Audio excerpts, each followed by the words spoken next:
Thorpe Park in Surrey, England is home to 8 roller coasters, all of different sizes, but some are better than others. This is my opinion, and if you have a different ranking than me, comment your list. I will be reading them all. Let's start with number 8. In at number 8, we have Walking Dead The Ride, which is a Vekoma family coaster themed to the Walking Dead franchise, and is indoors in a show building, and is very deceiving because it's a family coaster with a horror theme, which doesn't make much sense.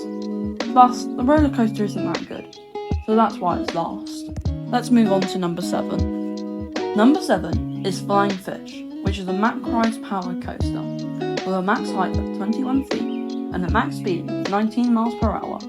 This is a fun family coaster with a fun layout, but this is only a kids coaster though, so that's why it's at number 7. Let's move on to number 6, which arguably is one of the biggest coasters at the park. At number 6, we surprisingly have one of the scariest coasters at the park for some people, which is Colossus. Colossus is an intermittent 10 inversion coaster with a max height of 98 feet and a max speed of 45 miles per hour. It is really rough though, and needs new trains. But you know what isn't rough? The coaster in 5th place.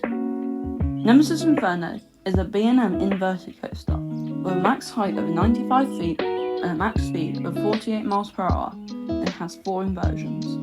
Overall, this is a fun ride, but gets overhated because of its name, but it is a great ride. And fun fact, Nemesis Inferno appeared on the hit TV show The In-Betweeners. In at number 4, we have a slightly more unpopular opinion, which is Saw the Ride, a Gerstlauer Eurofighter that opened in 2009. This coaster is 100 foot tall and has a beyond vertical drop.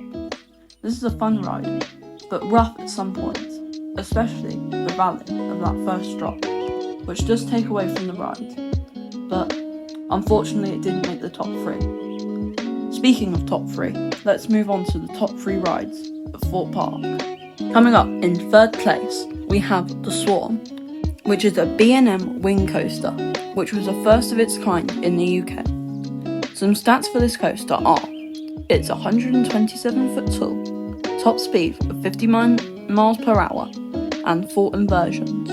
This is an intense coaster, but very smooth, and as it's a B&M, you never should wait outrageously long, unless it's super busy.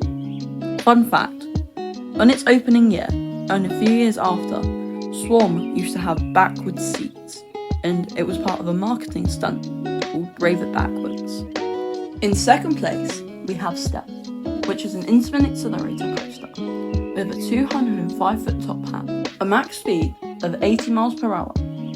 Fun fact, this is the fastest accelerating coaster in the world, after Dodonpa at Fuji-Q Highland in Japan closed down in 2021. You can clearly feel the speed of the launch and the exact punch that it has, but it doesn't stand taller than number 1. You all knew it was coming. Hyperia is obviously number 1. If you want to know what I think of Hyperia, there's an ultimate review of the coaster on the channel, so go and watch that video after this one. Thanks for watching. Like and subscribe if you enjoyed. Goodbye.